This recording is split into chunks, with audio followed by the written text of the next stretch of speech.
Hey guys, it's Holly. Welcome back to my channel. So I pulled over here and just finished work. I finished up doing a massage appointment, so I am pulled over, and I've been meaning to do this video for a while. I'm gonna try to keep it short like I always do, for sake of time and for sake of everybody else's time. But yeah, so I'm doing a current winter 2022 kind of like mental and emotional health update for me. And I feel like this is a long-awaited video. I haven't done a ton of mental and emotional wellness content lately, but I do have some of that coming because I feel like this is the time of the year that is also scientifically proven. It's the hardest time of the year and the most depressed time of the year for a lot of people. So anyways, when it comes to me, my physical health has been very on par. It's been great. I ended up getting the flu from my son a few weeks ago, a couple weeks back. I was only sick for like a day. I was still functional. I never even ran a fever. Of course, I did have a flu shot. Whether you agree with it or not, that was just what happened to me. That was my personal instance. So I'm going to talk about that more later and do at least another video on that to kind of talk about what I did to get better quick and to prevent getting super sick in the first place. But, you know, physically I've been great. I do lack a little bit of energy, but I feel like a lot of that is due to depression. And I think a lot of that is due to just being extremely active in the first place, being a mom, all these things combined. And yeah, so I'm constantly looking for ways to improve energy levels as well. And my thyroid is still good. I'm still not taking any medication for that, still supplementing with iodine daily. And that's where I'm at with that. So, yeah, so physically everything's great. I really feel. But, however, mentally and emotionally not so great. I think last year, I don't know how clear I made it. I think I did do a video when it was all said and done, maybe like back in the springtime. But, you know, it was a really rough year for me. It was one of my worst. I'd say it was probably my second worst winter, depression-wise, that I've had my whole life. This year has still been difficult, but not nearly as difficult, and I attribute that primarily to just my boyfriend being here. And he moved down from Washington State, the border of Idaho. He's been here for, I guess, about 4.5, close to 5 months now, not quite. And so that's been a huge help for me because he does help with the kids. I'm able to work a little bit more than I was before, even though still not nearly as much as I would like to. But for those of you that don't know, I homeschool my oldest son because due to health issues and things of that nature, and due to just wanting freedom and flexibility as well. So that's what works for our family, and that's what we do. So yeah, my younger son's 4, so he's still not in pre-K yet. But yeah, so I just kind of have a lot of issues, kind of like being a mom in general, you know, as we all moms know, and even most people that aren't moms know, that it's hard for us. We have a lot on our shoulders and on our plates, and it's a really hard thing. And then you throw like depression, anxiety into the mix, and it's like this whole other animal, and it makes it like so much even harder than that. So I have been dealing with a lot of that. My anxiety, it comes and goes. You know, so does the depression, but it's like, you know, I usually don't have both at the same time, like I've said before. Usually it's one or the other. And that's the case for most people, I would say. But yeah, I've just had like not a ton of problems. I mean, everything is pretty much the same. I mean, I did accomplish a lot this year. I met all of my goals by October, which was really great for me. The only goal I didn't meet, I think I've said this before, but is waking up earlier. But you know, that's okay. So I realized the goal that I was setting for myself was just unrealistic, and because I was like putting that I should wake up at a certain hour that was like just way, like several hours earlier than when I normally wake up. So I decided it was unrealistic, so I decided for this next year I'm just going to aim for a much more realistic time for me and my body and for the way that I operate. So that's what I'm doing. But seasonally is hard for me. Like, I have seasonal depression. It's very difficult. The lack of sunlight is a big thing for me. Like, I don't know what it is, but when I'm not getting a lot of sunlight, I just feel like crap. Fortunately, I am in Texas. We do have a lot of sun here. We do have very hot summers, very long days in the spring and summer. But right now, it gets dark probably about 5:45. And for me, I mean, that's super early. I mean, for those of you that are living like up north, I know you're probably like, this girl is crazy, what is she even talking about? But when you're down here and you've been here your whole life, it's like the winter is still hard. So just not having that sunlight is a big thing. And the shorter days, you're just not getting as much. And for me, everybody's different, but for me, sunlight is a major factor in my depression. So adding in just like little other things, like I say, nothing major has really changed this year, except the only thing I will note that has really affected me is my parents getting older. I also want to do a video talking about parents getting older and the aging of our parents and stuff like that, because that is a huge mental thing as well. So I want to talk about that. I think what gets me is the fact that I feel like I'm awfully young to be experiencing this. And I think it's just like, because I was the youngest in my family, my parents didn't have me until they were a little bit older. I mean, and by older, I don't mean old. Like, I think my mom was 28 and my dad was 29. So in my opinion, that's a pretty normal age to have children. But I guess like back then, people had kids a little bit earlier. I don't know, whatever. But I guess my point is, they are in their early 60s now. I think they're like 61 and 62. And it's really hard watching them because they've kind of allowed themselves to go downhill. Like, not, I mean, in some ways purposely, in some ways not. But it's been really difficult for me because just in the last several months alone, I have watched them decline physically and mentally so much. I've also watched them decline physically, extremely decline physically in the last couple of years. And that's been really difficult. I mean, I can see on their faces, like, the level of all of a sudden going from, you know, someone that looks like they're 50 years old to someone that looks like they're closer to 70. Like, it's just been really hard for me. And not just the way they look, but the way that they act and the way that they feel.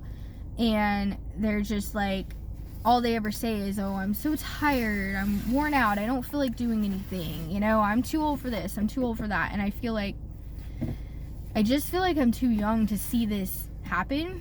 But then again, like, my brothers are older. Like, I've got one that's 35 and one that's 36 and one that's 41. So I was the youngest, like I say. I'm only 32, but this has been really hard for me this year, and I've been dealing with this for years now. My dad, I started noticing his decline several years ago as well. My mom had a colon cancer back in 2012, and that was when hers started, or 2013, sorry. And she's slowly gone downhill since then. My dad also had prostate cancer back in 2017, so that played a role as well. But it's hard to, in your early 30s, to see your parents going downhill so quickly. They used to also help a little bit more with the kids. They never were the type that would help a lot. They never were the type that would keep the kids overnight or be like, hey, bring the kids for the weekend, let's keep them, let's take them somewhere. They never did anything like that. But I think in my mind, I was hoping that maybe someday they would, you know. And now seeing the state that they're in now, and realizing that that's never going to happen, because I feel like that ship has already sailed, looking at them and how much they've digressed, is really hard.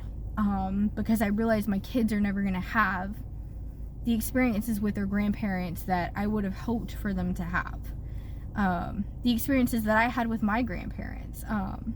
My mom's mom never helped with us at all, but my dad's parents were pretty involved with us. They kept us, they did things with us, took us places. My parents just don't do that. I don't know why. That's just the way they are. And yes, it's been very upsetting. But unfortunately, that's the reality for a lot of us. Not everyone does have, like I've said before, not everyone has family support or a lot of family support. I am thankful for what I do have. I'm thankful my parents are still alive and that they do help a little bit here and there. But yeah, it's been really hard. And since they've digressed, they're not there really even in emergency situations. They're very scared of us if we get sick, if the kids get sick. They don't want to see us for weeks. My dad will wear a mask around me if I ride in the car with him. Like, I mean, and I wear a mask myself when I'm in public, like in indoor spaces, especially if I'm in a crowd. And I don't care what people think about it. But it's like your own parent wearing a mask around you, you know, when you're not even sick, when you haven't even been sick, just because you're riding in their car, they're just like thinking that you're contaminated. It's like, it's really impersonal. And I get he's older, I get it, but it's just one of those things where I'm kind of like, I feel almost alienated from my family. And my siblings, I've also never been super close to them. My older brother a little bit more so, but I've just never really had a super close relationship with my siblings either. My grandparents have all passed away. They'd be like 100 now if they were still alive, because they had kids in their upper 30s. So yeah, it's pretty much where I've been at. And so I'm just kind of in the process of accepting the fact that this is what's happened with my family and I can't change. I used to always like feel like I was in a fight to change the fact that I didn't have the family support that I wanted, to change somehow the fact that my parents didn't want to be there for us, didn't want to help us, didn't want to, you know, be involved. Like, I mean, it's just, it's been hard. I can't lie to you. And so I think it's now just getting older and coming into the realization that, yes, this is how it is. You cannot fight it anymore. They're not going to change. None of them. And so it's just the point now I have to understand, if I want more family, I have to go out and create them. I have to go out and make them. So that's kind of what I'm in the process of doing. Although it's been hard to branch out and to try and meet new people, because I'm an introvert, and society and everything that's going on in the world, it's like part of me doesn't want to be around people. But if I'm never around people, how am I ever going to make connections that can lead to friendships and to, you know, relationships where you have people that feel like family even though they're not blood, you know? It's just something that I'm having to work towards. And you know, I don't feel like people should have to go out and make their own family. I feel like family should be family. But as many of you know, it's not always that easy. It's not always that way. We don't always have that luxury. So that's what's been the hardest thing for me this year. Going into the new year, I am, like I said, just focusing on trying to make more connections, trying to find people that I can be there for and they can be there for me too. Find people that I can feel like family with. My best friend, she's great, and her significant other, they are super great. They're like family to us. Unfortunately, they live a little bit far away, so we don't see them all the time, but they are amazing. I do still have biological family, obviously. I just don't really have any that I can call in an emergency. I don't really have biological family that, you know, I can rely on, to make a long story short. My dad is the type that will kind of help out, like, financially in certain situations. But yeah, like, physically, I mean, I could literally be on my deathbed and, like, they wouldn't come. And I know that sounds harsh, but that is a reality. And so it's, you know, it's enough to throw a person in depression. It's enough to make somebody depressed, but you throw in other things too, like, you know, just life, being a mom, staying super busy, not having a lot of time for yourself. So these are the things that have been hard over the year, like I say. But going into the new year, I do feel optimistic. I do have faith. I'm not the type that's gonna mope around. But that's about it, really, for my mental and emotional update for this season right now. I will do another update in January, probably more towards the end, just to kind of like talk a little bit more about what's going on and kind of where I'm at, because I don't even know how I'm gonna feel 3 or 4 weeks from now. But I feel like that would be a good place to pick back up and update with you guys. So, you know, if you're feeling really hopeless and helpless, like, you know, there are so many things that you can do. I have a lot of unconventional ways of thinking and unconventional things that I do to help combat these feelings. I'm not saying I don't still feel them. It's more of just like how I keep going, so to speak. And so I will be doing a video as well on my unconventional things that I do and unconventional ways of thinking that have brought me forward thus far. Anyways, there's a lot more that I could say, but for the sake of time, I'm gonna go ahead and cut this off and get back home. But I hope that this helps somebody. And I don't mean to rant about my own problems, but I just tell you my own personal update because I feel like, you know I'm not the only one. I know there are a lot of people in the same boat, and I feel like that's something that can help other people regardless of whether they're going through the same thing or not, because it's the same feelings of despair, feelings of things that, you know, some things we can control, but some things we can't. And a lot of what I'm going through is stuff that I simply can't control. And so, like, acceptance and moving forward from that is, you know, it can be a very difficult thing. But anyways, guys, feel free to reach out to me by email if you ever want to. You can also look at other ways to support me. I always put in my description box, I always put my email and a few ways that you can support my channel. So if you know anyone that could be benefited by those sources, definitely feel free to share them. And I will see you in my next video. Love you. Bye.